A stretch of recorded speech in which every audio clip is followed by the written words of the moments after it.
We don't feed extra mouths. Those were Samantha's exact words as she slid a plain dinner roll across the table toward me. Meanwhile, she and my son Michael sat enjoying prime rib, roasted vegetables glistening with butter, and wine that probably cost more than my monthly grocery budget, or so she thought. I picked up that roll, broke it in half, and stayed completely silent, not because I was hurt, but because I was observing every calculated move she made. But I'm getting ahead of myself.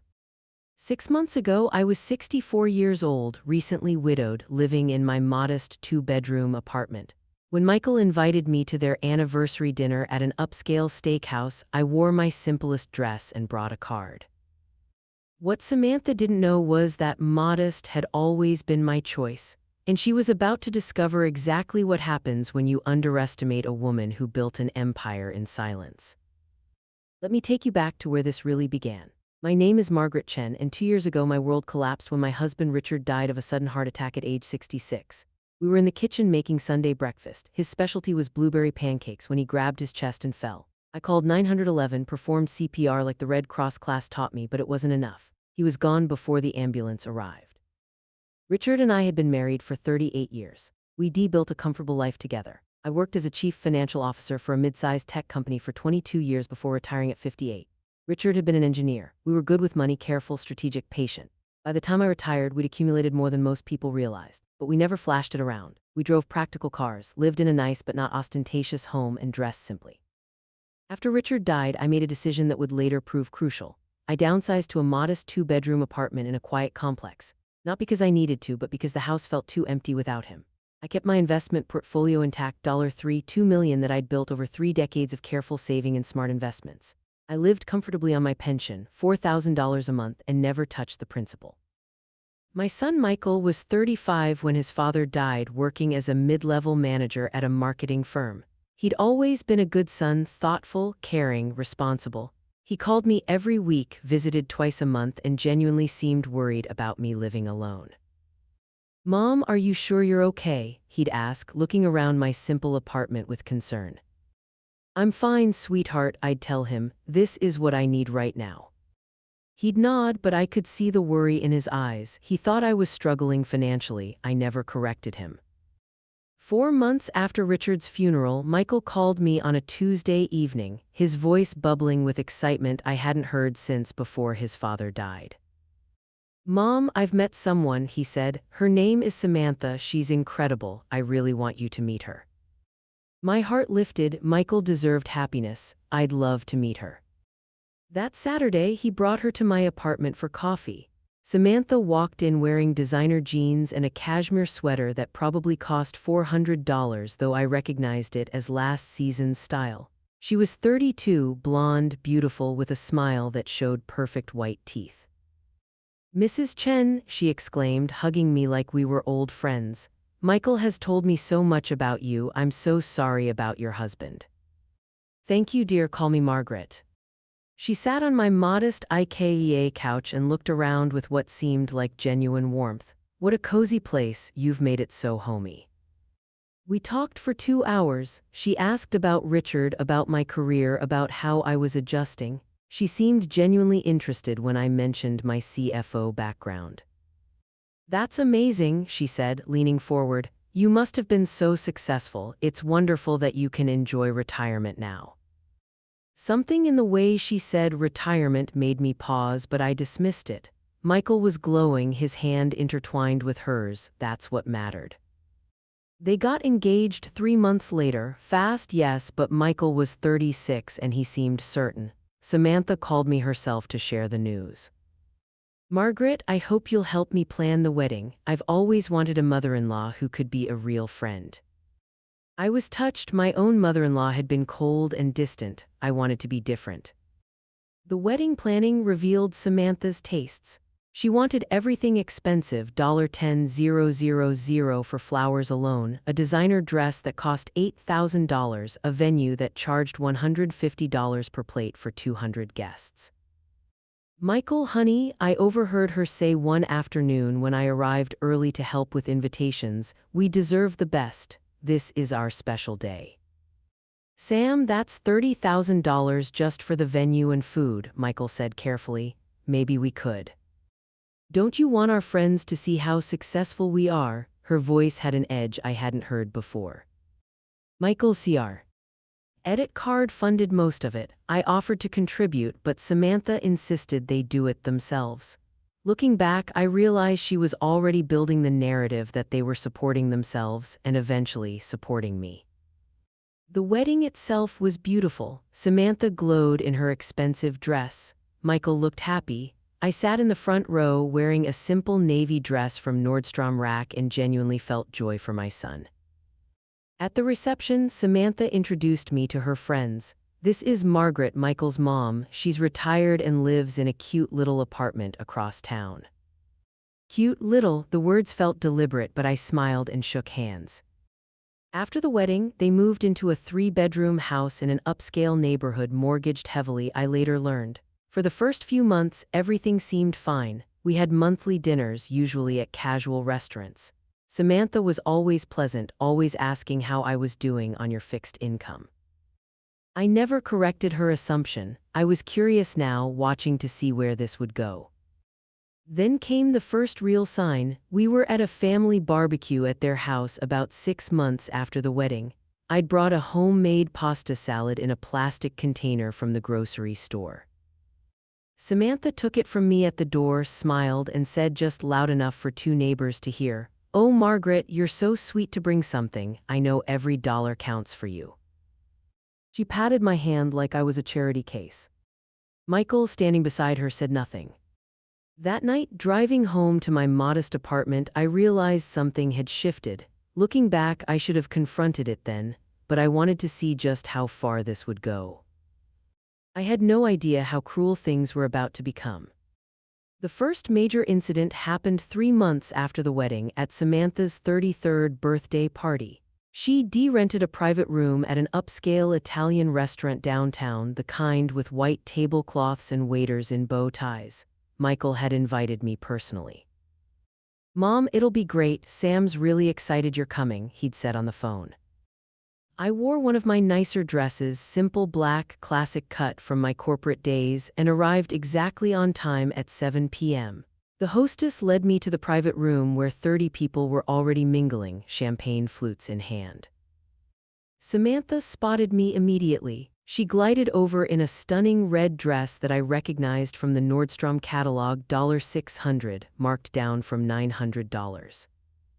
"Margaret," she air-kissed both my cheeks, "you made it. Come, let me show you where you'll be sitting."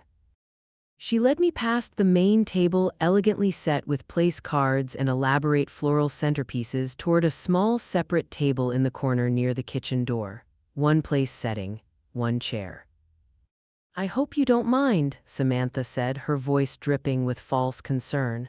"We had to rearrange at the last minute. This way you can eat at your own pace. I know at your age, big groups can be overwhelming." At my age, I was 64, not 94. "Where's Michael sitting?" I asked. She gestured to the main table. "Head table, obviously, it's my birthday, so close friends and family." Close friends and family, I was his mother. Michael appeared then, looking uncomfortable. "Mom, hey, is everything okay?" "Your mother is perfect," Samantha answered before I could. "I set her up at a quiet table so she can relax." "Sam, maybe we could squeeze another chair at our table." "Michael, we've been over this. The seating is final. The caterer needs the count exact." She touched his arm, her voice softening. "Baby, it's my birthday. Please don't make this difficult." He looked at me, then at her, then back at me. "Mom, is this okay?" What could I say? That his wife had just segregated me like I was contagious, that 30 people were now staring at us. "It's fine, sweetheart," I said. "Go enjoy the party." I sat alone at that corner table for 3 hours. Waiters brushed past me constantly, bringing courses to the main table: antipasti, pasta, veal, dessert. I received a simple chicken breast, overcooked vegetables, and water. No wine, no champagne for the toasts. When Samantha cut her elaborate 3-tier cake, easily $400, she had a server bring me a single slice on a paper plate while everyone else ate from the fine china. As I left that night, I overheard 2 of Samantha's friends near the coat check. "Why was Michael's mom sitting alone?" "Oh, apparently she's on a fixed income. Samantha said it's awkward because she can't afford to reciprocate, so they try to include her without making her feel bad. Making me feel bad, that's exactly what she'd done. After the birthday party, incidents began occurring with disturbing regularity. In May, we were at a casual brunch spot. Samantha ordered eggs Benedict and mimosas for herself and Michael. When the waiter turned to me, she interrupted. Just coffee for her, black, she's watching her budget. She patted my hand across the table. Michael and I are trying to be mindful about eating out costs when we're with you, Margaret. We know it's hard for you to keep up. The waiter looked uncomfortable. I looked at Michael. He was studying his menu like it contained the secrets of the universe. Actually, I said calmly, I'll have the coffee is perfect, Samantha finished, thank you. After the waiter left, she leaned forward. Margaret, I hope you're not offended, we're just trying to help you budget. Fixed incomes are so hard, especially with inflation. I'd been managing budgets for Fortune 500 companies, but I said nothing. 2 weeks later, at a family gathering for Michael's cousin's graduation, Samantha introduced me to relatives I'd known for 30 years. This is Margaret, Michael's mom. She's doing the best she can since Richard passed. It's been hard for her, obviously. She lowered her voice to a stage whisper. Financially, I mean. My sister-in-law Ellen pulled me aside later. Margaret, are you okay? Samantha said you're struggling. Why didn't you tell me? I'm not struggling, I said. Ellen looked confused, but she said you had to downsize to a small apartment that you're on a very limited. I'm fine, Ellen. But the damage was done. Samantha was building a narrative and I was watching it spread like poison through my family. The worst incident of that period happened in June at a Whole Foods near their house. I'd stopped in to pick up ingredients for a dinner I was making. Michael had asked for my famous lasagna for his birthday. I was in the cheese section selecting imported Parmigiano Reggiano when I heard her voice. Margaret, what are you doing here? Samantha stood there with a shopping cart full of organic produce and expensive cuts of meat. Another woman stood beside her. I later learned this was her friend Ashley. Shopping for Michael's birthday dinner, I said, holding up the cheese. He requested lasagna. Samantha's eyes fixed on the Parmigiano Reggiano. $24.99 a pound. Margaret, that's not necessary. The store brand is fine. I've always used. Ashley, this is my mother-in-law I was telling you about. She turned back to me, raising her voice slightly. Several shoppers turned to look. Margaret, there's no shame in budget shopping. Have you considered the food bank on 5th Street? They have wonderful resources for seniors on fixed incomes. My face burned. Ashley looked mortified. Other shoppers were definitely listening now. I know it must be hard, Samantha continued, reaching for my cart. Here, let me help you find more affordable options. The food bank also does delivery if transportation is an issue. Samantha, I don't need. It's okay to accept help. Michael and I have been talking actually about maybe giving you a small monthly allowance to supplement your Social Security. Social Security? I was living on a pension that was more than her annual salary, but she didn't know that. That won't be necessary, I said quietly. We'll discuss it, she said firmly, then turned to Ashley. It's so hard watching elderly parents struggle, but we do what we can, right? I left my cart and walked out, drove home, sat in my modest apartment and cried for the first time since Richard's funeral. By July, Samantha had perfected the art of exclusion disguised as consideration. Michael's company had a family picnic at a local park. Spouses and parents were invited. Michael called me on a Tuesday morning. Hey Mom, about the picnic this weekend. I'm looking forward to it, I said. Silence, then, actually Sam and I talked and we think maybe you should sit this one out. Why? It's a lot of walking, the park is huge. Sam's worried about you overexerting yourself. At your age, heat exhaustion is a real concern. At my age, I did a 5K walk just the month before. Michael, I'm perfectly capable. Mom, please don't make this a thing. Sam's just looking out for you. She Googled it and everything. Seniors over 60 are at high risk for dehydration at outdoor events.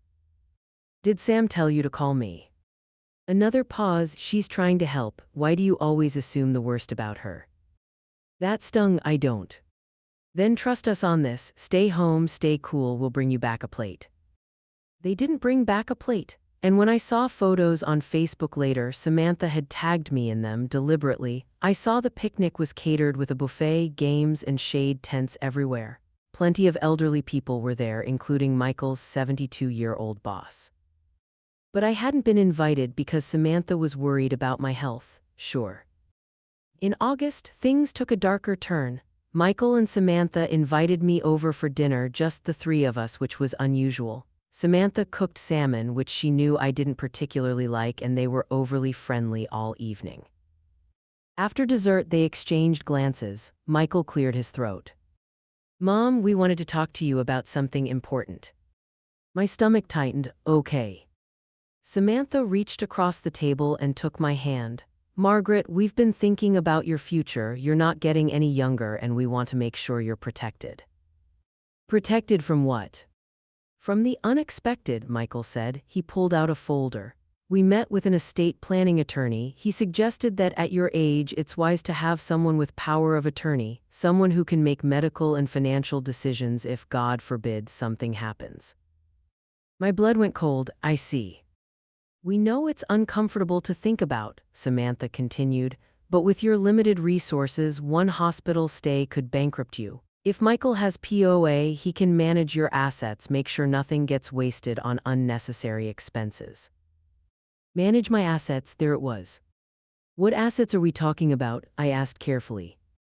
They exchanged another look. Whatever you have, Michael said, the apartment, savings, your pension, we just want to protect it for you. Protect it or control it.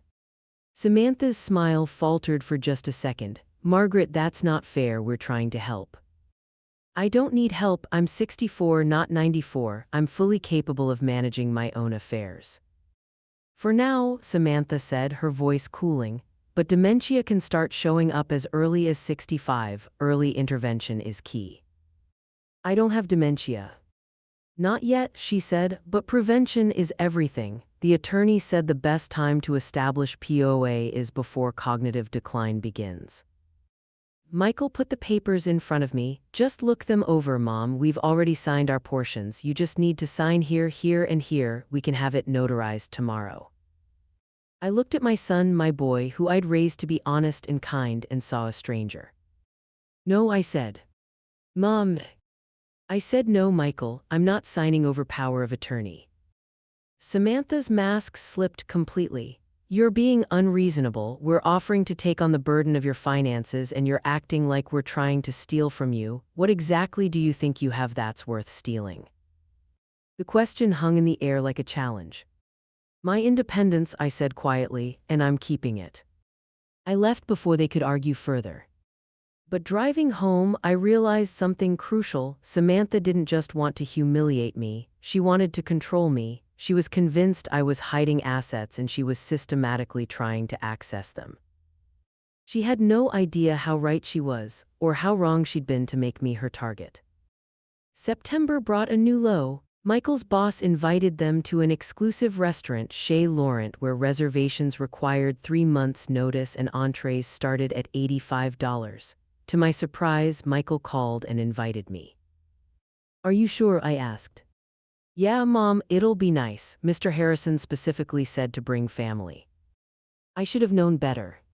When I arrived at the restaurant that Friday evening, I was led to their table. Mr. Harrison and his wife were there, along with another couple from Michael's work. Everyone was dressed beautifully. I'd worn one of my better outfits, a silk blouse and tailored pants from my CFO days.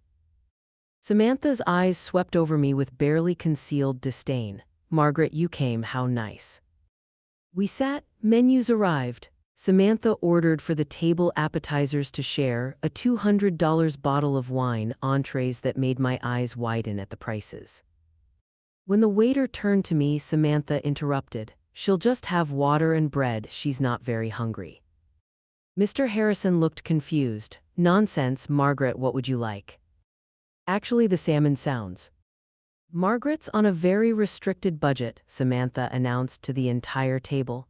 We're trying to teach her financial responsibility. Eating out is a treat she really can't afford, but we include her anyway because family is important to us." The table went silent. Mrs. Harrison's mouth actually fell open. Michael stared at his menu, said nothing. That's when Samantha slid the bread basket toward me with that smile I'd come to recognize. "We don't feed extra mouths," she said sweetly. "This is family only, and family contributes." Something inside me cracked, not broke, cracked, like ice on a frozen lake, spiderwebbing out from the center, preparing for the final break. I picked up that roll, broke it in half, ate it slowly while everyone at that table pretended to be very interested in their wine. And I made a decision. This was going to end, but on my terms, not hers. The restaurant was called Chez Laurent, one of those places where reservations required calling 3 months in advance and the host spoke to you in hushed, reverent tones like you were entering a cathedral. Crystal chandeliers cast warm light over white tablecloths and fresh orchid centerpieces on every table. The cost of a single appetizer here could feed a family of 4 at a normal restaurant. It was September 15th, a Saturday evening, Michael and Samantha's first wedding anniversary. When Michael had called to invite me, I'd been surprised. "Sam specifically wanted you there, Mom. She said it wouldn't be right to celebrate without family." I should have known better, but some small, desperate part of me still hoped that maybe Samantha was extending an olive branch. I wore a simple black dress from my corporate days, paired with pearl earrings Richard had given me for our 20th anniversary. Nothing flashy. I didn't want to give Samantha any ammunition. I arrived at 7:30 p.m. as requested. The hostess led me through the main dining room to a private section in the back. As we approached, I could hear conversation and laughter, more voices than I'd expected for an intimate anniversary dinner. The private room held a long table set for 12 people. Michael's boss, Mr. Harrison, and his wife were there, 3 other couples from Michael's office, Samantha's friend Ashley and her husband, all dressed in expensive cocktails attire, champagne flutes already in hand. Samantha saw me first. She was radiant in a champagne-colored dress that probably cost more than my monthly pension, Vera Wang, if I wasn't mistaken. Her smile was brilliant and completely empty. "Margaret, you made it," she air-kissed both my cheeks, her perfume overwhelming. "Everyone, this is Michael's mother, Margaret." The guests turned, smiled politely. I recognized the look in some of their eyes. They'd heard about me, whatever version Samantha had told them. "Come, sit," Samantha said, guiding me to a seat at the far end of the table, furthest from where she and Michael would clearly be sitting at the head. "We're so glad you could join us." The first course arrived, seared scallops with microgreens and a champagne beurre blanc. The waiter placed plates in front of everyone, working his way down the table. When he reached me, Samantha's voice cut through the conversation. "Oh, Thomas, she won't be having the scallops. Just bring her the bread basket, please." The waiter paused, confused. "Ma'am, the first course is included." "I understand, just bread for her." Conversations faltered, people glanced at me, then away. The waiter, clearly uncomfortable, nodded and disappeared. Michael, sitting at the head of the table, said nothing. He was studying the condensation on his water glass like it held the meaning of life. Mrs. Harrison leaned toward me. "Are you not feeling well, dear?" "I'm fine, thank you." "Dietary restrictions?" Mr. Harrison asked kindly. Before I could answer, Samantha spoke up, her voice carrying clearly in the now quiet room. "Not restrictions exactly, more like budget considerations." She took a sip of her champagne, $200 a bottle, I'd seen on the menu, and continued. "We've been trying to help Margaret understand financial responsibility. She's on a very limited fixed income since Richard passed. We include her in family events, but we have to be mindful of her constraints." The table had gone completely silent now. Everyone was staring at Samantha, at me, at their plates. The waiter returned with a bread basket and placed it in front of me. Plain dinner rolls, the kind they gave you while you waited for your actual meal. "Thank you," I said quietly. The second course arrived, lobster bisque, rich and fragrant. Again, everyone received a bowl except me. I had my bread. I picked up a roll, broke it in half, The warm interior steamed slightly in the cool, air-conditioned room. Samantha was watching me, that smile still fixed on her face. You know, everyone, I have to share something. When Michael first told me about his mother's situation, I couldn't believe it. I mean, she worked her whole life and here she is at 64, barely scraping by. Samantha, Michael said softly, maybe we should. No, honey, it's fine. Margaret doesn't mind. Do you, Margaret? She didn't wait for me to answer. It's actually been quite educational for us, teaching us gratitude for what we have. Ashley shifted uncomfortably. Mr. Harrison cleared his throat. The main courses arrived. Prime rib for the guests, cooked to perfection, accompanied by roasted vegetables that glistened with herb butter and truffle oil. The smell was intoxicating. My stomach growled quietly. Another bread roll appeared in front of me. That's when Samantha stood up, wine glass in hand. I'd like to make a toast, she announced. Everyone lifted their glasses. I reached for my water. 1 year ago today, I married the love of my life. She smiled at Michael, who was looking increasingly uncomfortable. It's been an amazing year. We've built a beautiful home together, hosted wonderful parties, traveled to Italy for our honeymoon. We've lived the life we dreamed of. She paused, her eyes finding mine. But it hasn't been without challenges. You see, marriage isn't just about the two of you, it's about combining families. And sometimes, she tilted her head, her voice taking on a tone of exaggerated sympathy, sometimes those families come with complications. The room was so quiet I could hear the kitchen sounds. From down the hall. Michael's mother has been part of our first year together, and I want to acknowledge that publicly. She raised her glass higher. Margaret, I know these dinners are hard for you. I know being around this lifestyle, the nice restaurants, the expensive wine, the quality food, must be difficult when you're used to such different circumstances. My hands, resting on my lap beneath the table, clenched into fists. But here's what I want everyone to know. Samantha's voice became louder, more emphatic. Despite everything, despite the burden, and yes, I'll say it, the financial and emotional burden we've taken on, Michael and I have never complained, because that's what family does. You take care of your own, even when it's challenging. She gestured toward me with her wine glass. So here's to Margaret, and here's to Michael and me for having the generosity of spirit to include her in our life, to feed her when she can't afford to feed herself, to give her a place at our table even when, she paused, looked at the bread in front of me, then at the prime rib everyone else was eating. Even when we don't feed extra mouths. The words hung in the air like poison gas. Someone gasped. I think it was Mrs. Harrison. Ashley's face had gone pale. Mr. Harrison was staring at Samantha with open disgust. But Samantha wasn't done. She was looking right at me, her smile sharp as a knife. This is family only, Margaret, and family contributes. You've contributed nothing but need, nothing but expense, nothing but obligation, but we'll keep including you because that's the kind of people we are. She raised her glass to us and to tolerating those who can't keep up. A few people clinked glasses weakly, most didn't move. Time seemed to slow down. I could feel 53 pairs of eyes on me, the guests at our table, diners from nearby tables who'd overheard, waiters frozen in doorways. Something inside me didn't crack this time, it broke, clean through like a bone snapping.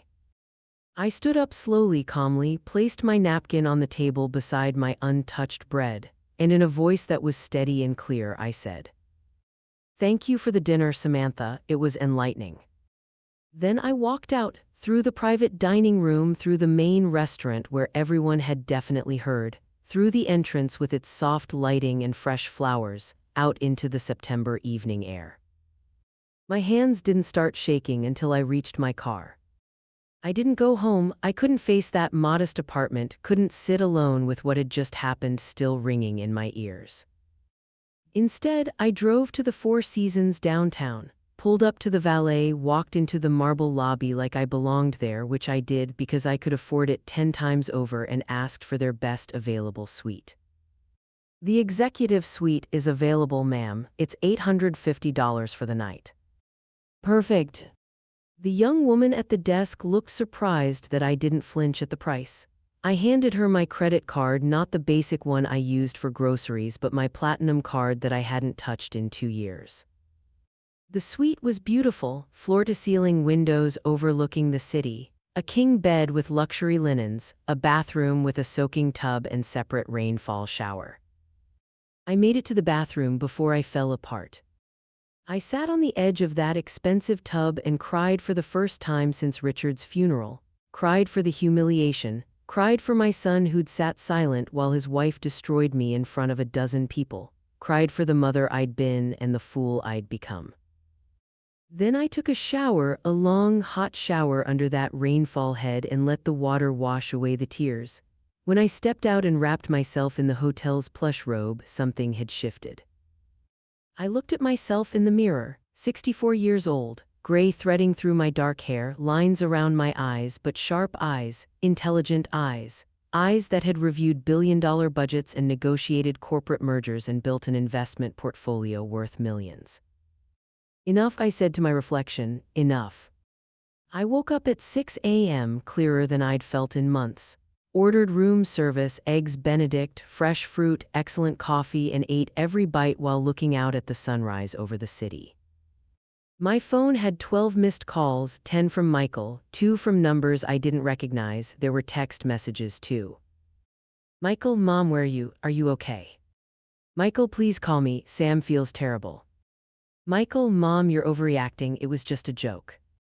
Just a joke. I deleted them all without responding.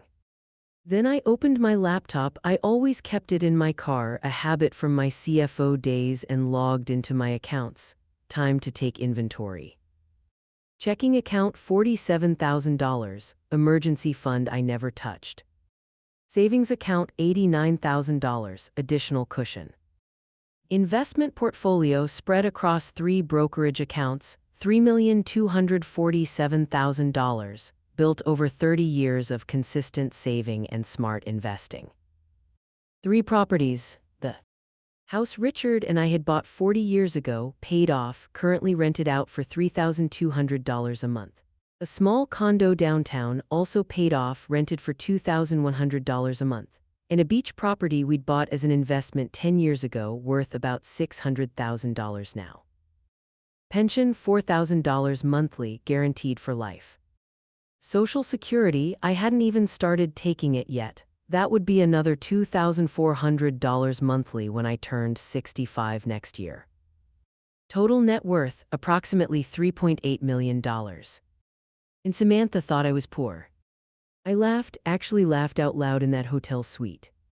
Then I opened my email and scrolled through my contacts until I found the name I was looking for, Linda Rivera. She'd been a colleague when I was CFO, and she'd started her own consulting firm 3 years ago. We'd kept in touch sporadically.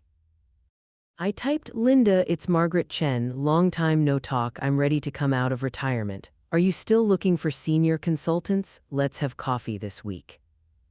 Send. My phone buzzed again, another text from Michael. Mom, Sam says you need to apologize for leaving. You embarrassed her in front of her friends. I need to apologize. I turned off my phone. That's when I decided Samantha wanted to play games about money. Fine, I'd show her exactly what she'd been gambling with. I'd show her what happens when you underestimate a woman who built an empire in silence. She thought she'd won last night. She thought she'd broken me. The game was just beginning. Linda Rivera responded to my email within 3 hours. Margaret Chen, I thought you retired to a life of leisure. Coffee tomorrow, 10 a.m. at Bluebird Cafe on Market Street. I showed up 15 minutes early wearing one of my old business suits, tailored charcoal gray that still fit perfectly. I'd kept my entire corporate wardrobe in storage, pristine and ready. My hair was styled professionally. My makeup was subtle but polished. I looked like the CFO I'd been, not the charity case Samantha had painted me as. Linda arrived right on time, looking effortlessly successful in a cream blazer and designer jeans. She stopped when she saw me, broke into a huge grin, and pulled me into a hug. Margaret, God, you look amazing. I expected retirement to have softened you, but you look ready to take over a Fortune 500 company. We sat, ordered coffee, and then I told her not everything but enough: my husband's death, my decision to live modestly, the realization that retirement wasn't for me. I need to work again, I said simply, not because I need the money, because I need the purpose. Linda leaned back, studying me with those sharp brown eyes that had evaluated hundreds of business proposals. You know, I started Chen Strategies 3 years ago. We do fractional CFO work for mid-sized companies. They can't afford a full-time CFO, but they need that expertise. It's been incredibly successful. I saw the Forbes article about you last year. She smiled. We're growing fast, too fast honestly. I've got more clients than I can handle and I'm turning away opportunities because I can't find senior consultants I trust. She paused. I need someone with your experience, someone who can walk into a boardroom and command respect immediately, someone who can take a company from chaos to clarity in 90 days. My heart was racing. What kind of commitment are we talking about? For you, as flexible as you want, project-based consulting. You take the clients you want, set your own rates, though I'd suggest starting at $250 an hour. We take 20% for bringing you the clients, you keep the rest. I did the math in my head.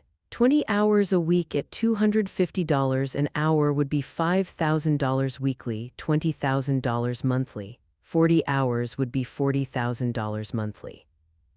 When can I start? Linda grinned. I have a prospect meeting scheduled for Friday. Tech startup Series B funding, complete financial disaster. The CEO is brilliant but has never managed money in his life. They need someone to set up systems, prepare for their next funding round, hire a finance team. 3-month contract, maybe longer. Want to come with me and meet them? Yes. Perfect. I'll send you the details. Oh, and Margaret, she reached across the table and squeezed my hand. Welcome back. I've missed you. Walking back to my car, I felt something I hadn't felt in 2 years. Not since Richard died, not since Michael got married. Purpose. The prospect meeting was at a startup called VentureFlow, a B2B software company with 30 employees and $8 million in Series B funding they were burning through at an alarming rate. Their CEO, Jason Park, was 32 years old, hoodie-wearing, brilliant, and completely overwhelmed. Our investors are threatening to pull out if we don't get our finances under control, he said, running his hands through his hair. We have no idea where the money's going, we just know it's going fast. I'd spent 2 days reviewing the materials Linda sent me. I came prepared with a 12-page analysis of their current financial situation and a 90-day roadmap to fix it. Mr. Park, you're spending $180,000 monthly on software tools you don't need. You have 3 project management systems when you should have 1. Your marketing spend has 0 ROI tracking. And your payroll is processing twice a month when monthly would save you $3,000 in fees annually. Jason stared at me. You figured that out in 2 days. I've been doing this for 30 years, 2 days is generous. He hired us on the spot. 3-month contract, $35,000. My cut after Linda's 20%, $28,000. I signed the contract on October 3rd, my first consulting income in 6 years. That night, I treated myself to dinner at a nice restaurant alone by choice and ordered the most expensive entree on the menu. When the waiter brought my $65 steak with all the accompaniments, I thought about that bread roll Samantha had slid across the table. The contrast was delicious. By November, I was working 40 hours a week at VentureFlow. I'd implemented new accounting systems, renegotiated vendor contracts, and cut their monthly burn rate by 35%. Jason was ecstatic. His investors were impressed, and they asked if I could stay on for another 3 months at $40,000. I said yes. I also registered my own LLC, Chen Strategic Advisors. If I was going to do this, I was going to do it right. Business bank account, professional website, LinkedIn profile updated with my new venture. The consulting money started flowing into my business account. By the end of November, I'd earned $14,000. December brought another $16,000. I'd made $30,000 in 2 months, more than Samantha made in 3 months at her marketing coordinator job. I moved out of my modest apartment and into the luxury condo I'd been renting out. The tenant's lease had expired anyway. Downtown, 20th floor, floor-to-ceiling windows, a view of the city that reminded me every morning why I was doing this. Michael called twice during this period. I didn't answer. He left voicemails that I deleted without listening to. I wasn't ready yet. January brought a referral from Jason Park. His friend ran a manufacturing company that was preparing to be acquired. They needed someone to clean up their financials for due diligence. 2-month contract, $45,000. Linda sent me another client in February, a nonprofit organization that had received a $2 million grant and had no idea how to manage it. 3-month contract, $38,000. By March, I was juggling 3 clients simultaneously and working 60-hour weeks. I loved every minute of it. My monthly revenue hit $22,000 in January, $27,000 in February, $35,000 in March. That's when I realized I needed help. I posted a job listing for a junior consultant, someone to handle the administrative work, the data entry, the initial analysis that I could then review and refine. I interviewed 8 candidates and hired Jennifer Martinez, a 28-year-old who'd worked in corporate finance for 5 years and was hungry to learn consulting. "I want to be you in 20 years, she said during her interview. "Then pay attention," I told her, "this is going to be intense." Jennifer started in April at $65,000 annually, excellent money for a junior role, and I wanted her to know I valued her. She was sharp, quick, and absorbed everything I taught her like a sponge. In May, Linda invited me to speak on a panel at a local business conference. Second Act Success, Launching Businesses After 50. There were 200 people in the audience. I talked about reinvention, about refusing to accept society's narrative that women over 60 should slow down and fade away. "I'm 65 years old," I said from that stage. "I started my consulting business 8 months ago. This year I'll earn more than I did in my final year as a CFO. Age isn't a limitation, it's an advantage. I have 30 years of expertise that no 30-year-old can match." The applause was thunderous. After the panel, 6 people asked for my business card, 3 became clients. By June, Chen Strategic Advisors had monthly revenue of $42,000. I hired a second consultant, Patricia Lee, 54, who'd been laid off from her corporate CFO position and thought her career was over. "It's not over," I told her, "it's evolving." During this period, I heard things through the grapevine. Michael's neighbor was a client of Linda's, and information filtered back to me. Samantha had lost 2 of her brand sponsorships, companies that paid her to post about their products on Instagram. Apparently her engagement was dropping and brands were pulling back. Their mortgage payment had increased when their introductory rate expired. They desold Michael's car and bought something older, cheaper. I felt nothing, no sympathy, no satisfaction, just cold determination. July brought the opportunity that changed everything. A private equity firm was acquiring a mid-sized tech company for $150 million. The acquisition was complicated, multiple subsidiaries, international operations, tangled finances that needed untangling before the deal could close. They needed an interim CFO for 6 months to manage the transition. The contract, $180,000. I negotiated it to $200,000. It was the biggest contract I'd ever secured on my own, bigger than anything I'd done in my entire career, and I'd done it in 10 months of consulting work. I hired 2 more consultants, both women over 50 who'd been told they were too experienced for corporate roles. Chen Strategic Advisors now had a team of 5, including me. We moved into a real office space, 2,000 square feet on the 15th floor of a downtown building with a conference room, individual offices, and a view that stretched to the mountains. The day we moved in, I stood at the window of my corner office and thought about Samantha's anniversary dinner, about that bread roll, about we don't feed extra mouths. "You have no idea what you've done," I said to my reflection. The $200,000 contract meant monthly revenue jumped to $67,000 in July, $71,000 in August, $68,000 in September. Annualized, Chen Strategic Advisors would gross over $800,000 in its first full year. My personal income after expenses and payroll, approximately $450,000.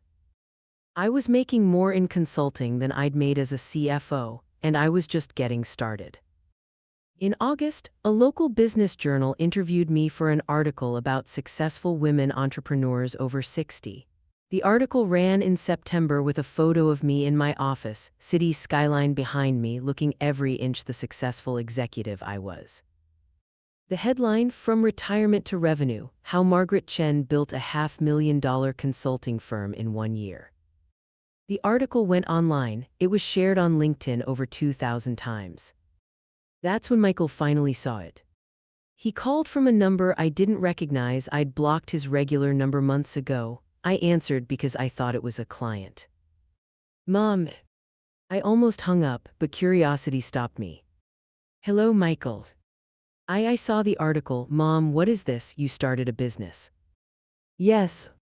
But you always said you were retired. You said you were living on your pension. You let us think. I let you think what you wanted to think, Michael. I never lied, you assumed. Silence. Then can we talk, please? Just coffee. No. Mom. I have to go. I have a client meeting. I hung up.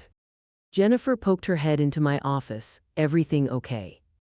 Perfect, I said. Let's review the Martinez proposal.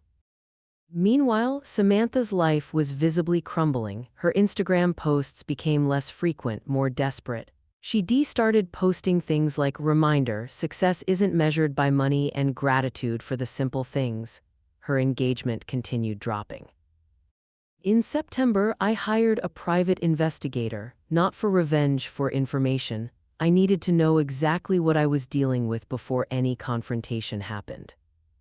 The PI's report arrived in early October. It was damning. Samantha had $183,000 in credit card debt across 8 cards. She had 2 defaulted personal loans totaling $47,000. She'd been married twice before Michael, information she'd concealed from him. Both previous marriages had ended in bankruptcy. She was a professional gold digger, and she'd targeted Michael because she thought I had hidden wealth.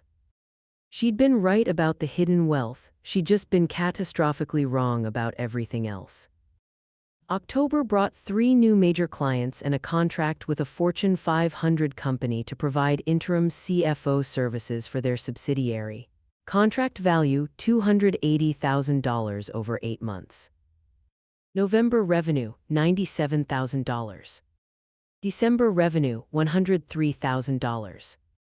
Chen Strategic Advisors closed its first year with $847,000 in gross revenue. After all expenses and payroll, my personal income was $492,000. $500,000.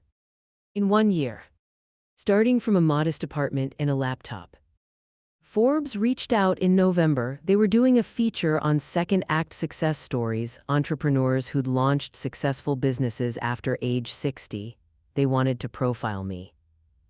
The interview happened in my office. Professional photographer, 2-hour conversation about my journey. I told them everything except the Samantha part.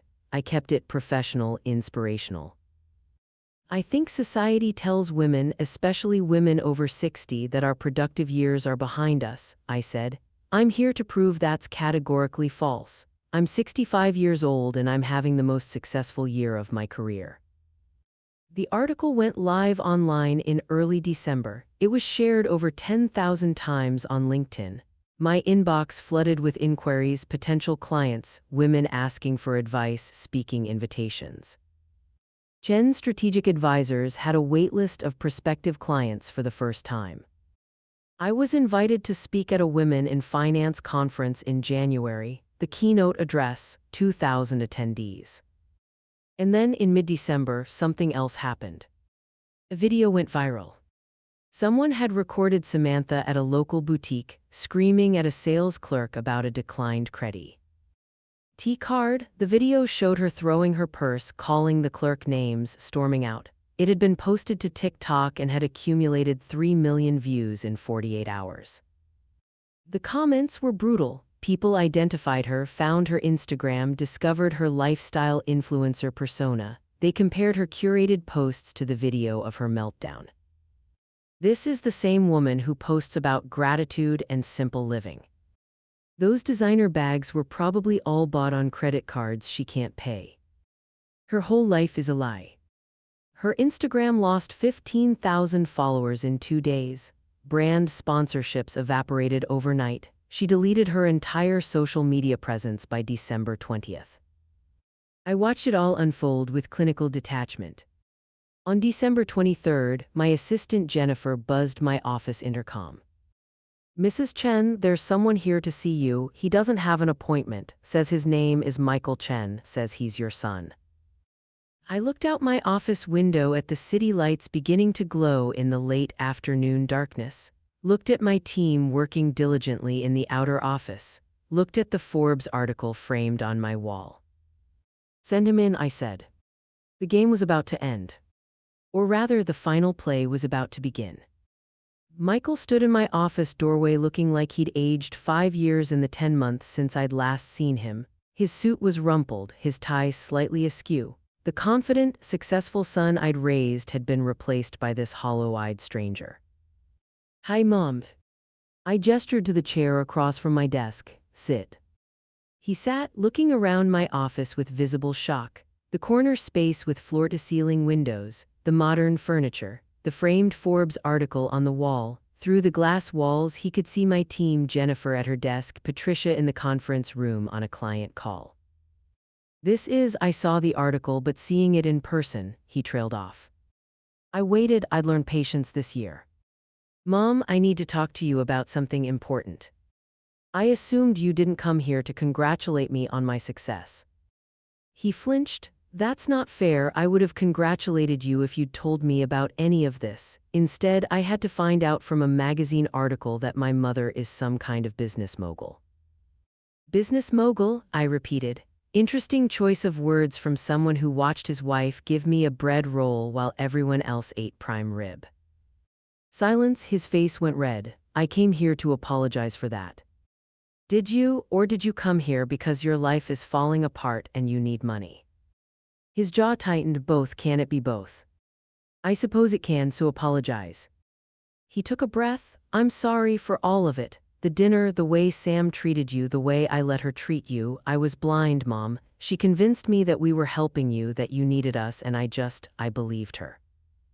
"You believed her because it was easier than calling your mother and having an actual conversation." "You're right. You're absolutely right." He leaned forward, elbows on his knees. "But Mom, I need your help. We're in trouble, real trouble." "Define trouble." "Financial. Sam S. lost all her sponsorships. That viral video destroyed her reputation. She can't get work. I'm carrying all our expenses on my salary and it's not enough. We're 3 months behind on the mortgage. The bank sent a foreclosure notice." I kept my expression neutral. "I see. I know I don't deserve to ask, but you're my mother, and that article said you made $500,000 this year. Could you loan us $200,000 just to get us back on our feet?" There it was, the request I'd been expecting. "That's a substantial amount of money, Michael. I'll pay you back with interest, whatever terms you want, please Mom, I'm desperate." I studied my son, this man I'd raised, who'd let his wife humiliate me in front of dozens of people, who'd stood silent while I ate bread and they ate lobster. "Where's Samantha?" I asked. His face went pale. She's in the car, downstairs. She wanted to come up, but I told her it would be better if I talked to you alone first." "How thoughtful. Call her." "What?" "Call her, tell her to come up. If we're going to discuss $200,000, she should be part of the conversation. She's your wife, after all." Michael pulled out his phone with shaking hands and sent a text. 3 minutes later, there was a knock on my office door. Jennifer opened it. "Mrs. Chen, another visitor." Samantha walked in. She looked different. The polished, confident woman from a year ago had been replaced by someone harder, more desperate. Her designer dress was from 2 seasons ago. I recognized it from her Instagram posts. Her makeup was too heavy, covering dark circles. Her smile was brittle. "Margaret," she didn't try to hug me this time. "Your office is beautiful." "Thank you, please sit." She sat next to Michael, her hand immediately finding his. United front. I leaned back in my chair, taking my time watching them. They both looked uncomfortable, which was exactly where I wanted them. "Michael tells me you need $200,000. Samantha's eyes lit up. We do, Margaret. I know things between us haven't been perfect, but family is family, and we're in a really difficult situation right now. Tell me about this difficult situation. She launched into a rehearsed speech about how the viral video wasn't her fault, how she'd been having a bad day, how social media was cruel and unforgiving, how the loss of her brand deals was unfair, how they were struggling through no fault of their own. I let her talk. When she finished, I said, "That's an interesting version of events, very carefully constructed." Her smile faltered. "I'm not sure what you mean." "I mean, you're lying. You're lying about the video. You threw a tantrum because your 8th credit card was declined. You're lying about the brand deals. They dropped you because your engagement was fake, purchased followers, and you're lying about this being a temporary setback." Michael's head snapped toward Samantha. "What is she talking about?" "Michael, your mother is upset. She's twisting things." "I hired a private investigator," I said calmly. "In September, I have a very thorough report about both of you. Would you like to see it?" I opened my laptop, turned it toward them, and pulled up the PI's report. 63 pages, meticulously documented. Samantha's face went white. "Let me share some highlights," I said. "Samantha, you have $183,000 in credit card debt across 8 cards. You have 2 defaulted personal loans totaling $47,000. You've been married twice before Michael. Both marriages ended in bankruptcy. You lied on your marriage license about your previous marriages, and that's just page 1. Michael was staring at Samantha. "You told me you had one previous marriage. You told me you had $20,000 in student loan debt." "Michael, I can explain." "Can you explain the shopping addiction?" I continued. "The PI tracked your spending. In the first 6 months of your marriage, you spent $87,000 on clothes, handbags, and shoes, most of it charged to credit cards Michael didn't know about." "You went through my credit?" Samantha's voice was rising. "That's illegal." "No, it's not. It's all public record. Bankruptcies are public. Court judgments are public. Your previous marriages are public. I just paid someone to compile it all in one place." I scrolled to another section. "But here's my favorite part. You targeted Michael specifically. The PI found messages between you and your friend Ashley from before you even met him. You asked her to introduce you because, and I quote, 'his mom probably has money and he's an only child. Perfect setup.'"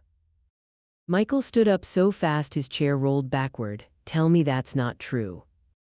Samantha was crying now, mascara running. "Michael, please, it wasn't like that." "Was it true or not?" She didn't answer. I stood up as well, walking around my desk to stand in front of them. "Let me tell you what else is true. Every moment of the last year I watched you, Samantha. I documented everything."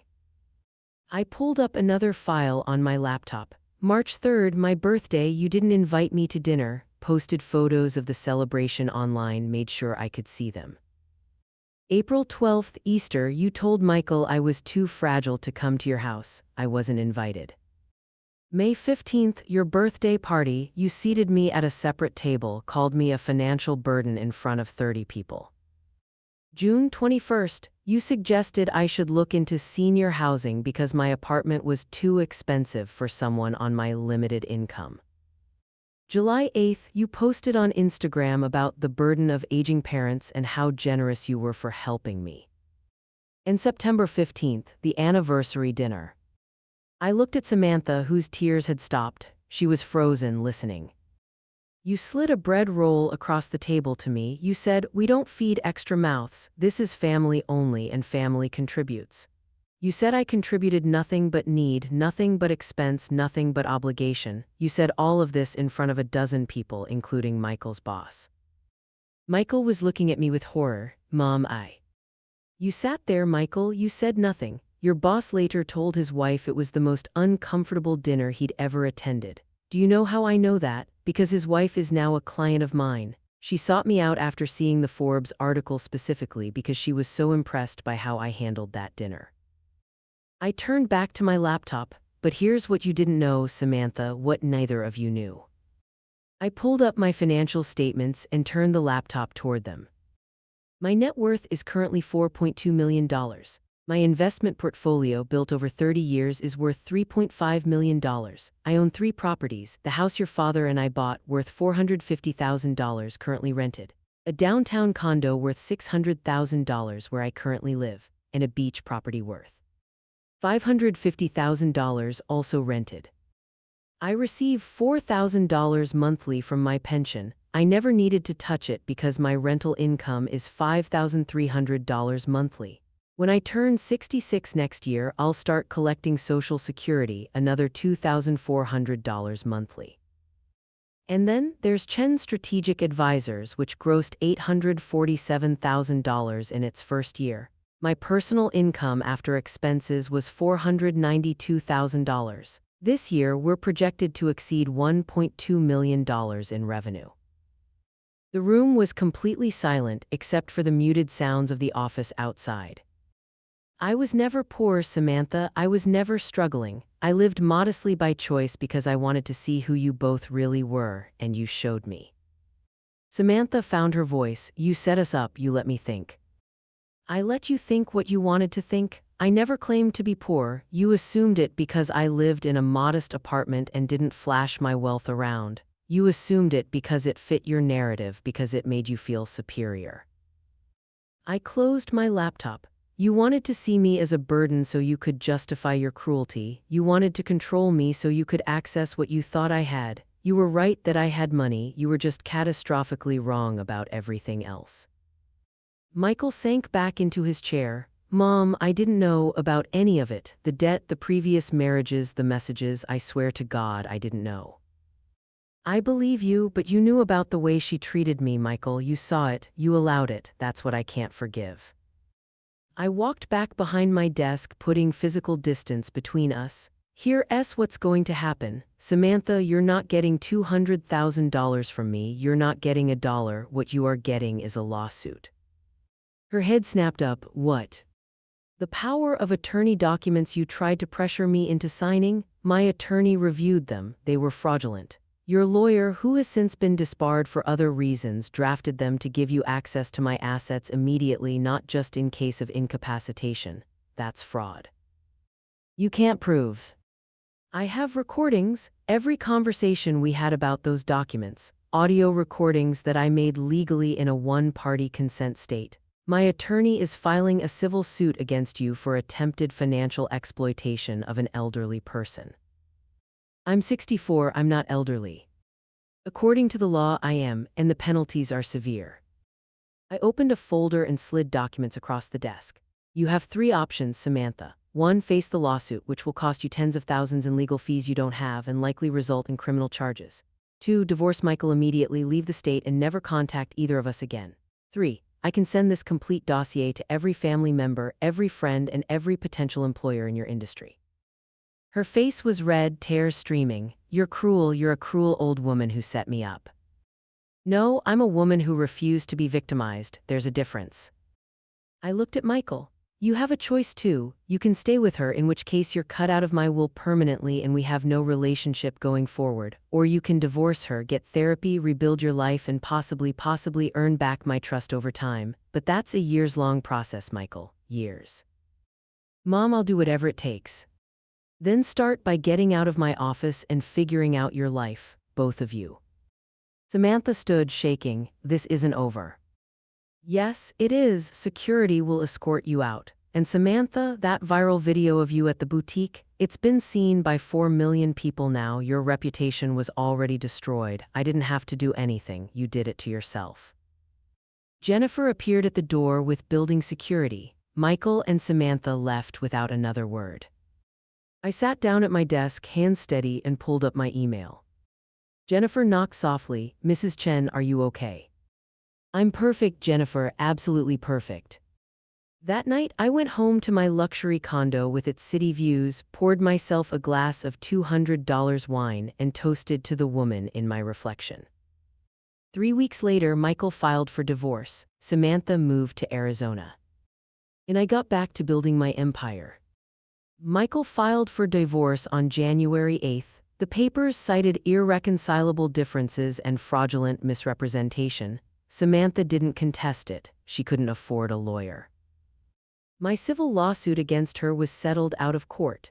She agreed to a judgment of $50,000, money she didn't have, and a permanent restraining order. She was forbidden from contacting me or Michael, from posting about us on social media, from coming within 500 feet of my business or home. 2 weeks after that, she declared bankruptcy for the third time in her life. Every credit card, every loan, every debt she'd accumulated was listed in the filing. It was public record. Anyone could see it. By February, she'd left California entirely. I heard through mutual acquaintances that she'd moved to Phoenix, was working retail, living in a studio apartment. Her Instagram account remained deleted. Her influencer career was over. Michael moved into a modest one-bedroom apartment in a quiet neighborhood. He sold most of his possessions to pay down the $60,000 in marital debt he'd assumed in the divorce. He called me every few days, leaving voicemails that ranged from apologetic to desperate to simply sad. I listened to them all. I didn't respond, not yet. Chen Strategic Advisors signed 3 new clients in January. We were booked solid through June. Jennifer got promoted to senior consultant. Patricia was managing 2 major accounts independently. I felt something I hadn't felt in over a year: peace. It's July now, I'm 65 years old, and my life looks nothing like it did 2 years ago. Chen Strategic Advisors has 12 employees and $1.3 million in revenue so far this year. We're on track to hit $1.8 million by December. We've moved to a larger office space, an entire floor, 2,500 square feet, with a reception area, a full conference room, and individual offices for all senior staff. I created something else too, the Richard Chen Foundation, named after my late husband. Its mission is simple: help people over 60 escape financial abuse and rebuild their lives. We provide legal support, financial counseling, and emergency grants to seniors being exploited by family members. In 6 months, we've helped 47 people, 47 seniors who were being stolen from, manipulated, or controlled by their own children or relatives. We've helped them get restraining orders, file lawsuits, access their own money, and start over. Every time I sign a grant check or review a case file, I think about that bread roll, about how easily I could have been one of these people if I hadn't had resources, education, and the sheer stubbornness to fight back. My personal life has changed too. I reconnected with old friends from my CFO days, women I'd lost touch with during my retirement. We have monthly dinners now, real dinners where we laugh and drink good wine and celebrate each other's successes. I joined a book club, started taking watercolor painting classes on weekends, traveled to Italy in May, something Richard and I had always planned to do but never got around to. I'm dating someone. His name is Tom. He's 67, a widower, a former colleague who reached out after seeing the Forbes article. We're taking it slow, but it's nice, having someone to talk to, someone who sees me as I actually am. And Michael and I meet for coffee once a month. The first meeting in March was tense. He cried, apologized, begged for forgiveness. I told him forgiveness isn't a light switch. It's earned over time, through actions, not words. He's in therapy now, individual counseling twice a week. He's paid off $40,000 of his debt. He got promoted at work. He's rebuilding his life carefully, slowly, the way I rebuilt mine. Our coffee meetings are brief, cordial, boundaried. We talk about his therapy, his job, occasionally about the weather. We don't talk about Samantha. We don't talk about that dinner. But last month at our June meeting, he said something that surprised me. "Mom, I'm proud of you. I should have said that a long time ago, but I'm saying it now. I'm proud of what you've built." It was the first time in a year that I felt like I was talking to my son again. People ask me sometimes, how did you do it? How did you go from being humiliated in a restaurant to running $1 million business in 1 year? The answer is simple and complicated at the same time. I refused to accept the story they were telling about me.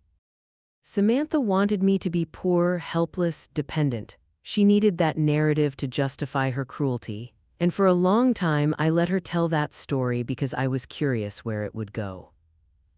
But when she finally pushed too far, when she humiliated me publicly, tried to strip away the last of my dignity, something broke. or maybe something was freed.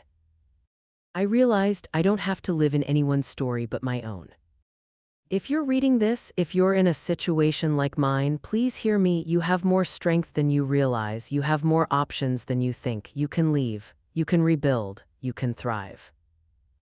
Age is not a limitation. Being 60, 70, 80, it's not the end of your productive life. It's the beginning of your most powerful phase because you have decades of knowledge, experience, and wisdom that no young person can match. Don't let anyone, a cruel daughter-in-law, an ungrateful child, a toxic spouse, anyone tell you that your best years are behind you. They're not behind you, they're right now. I'm 65 years old. I own 3 properties worth over $1.6 million. I run a company with 12 employees and growing revenue. I've helped 47 seniors escape abuse. I have friendships, hobbies, love, purpose.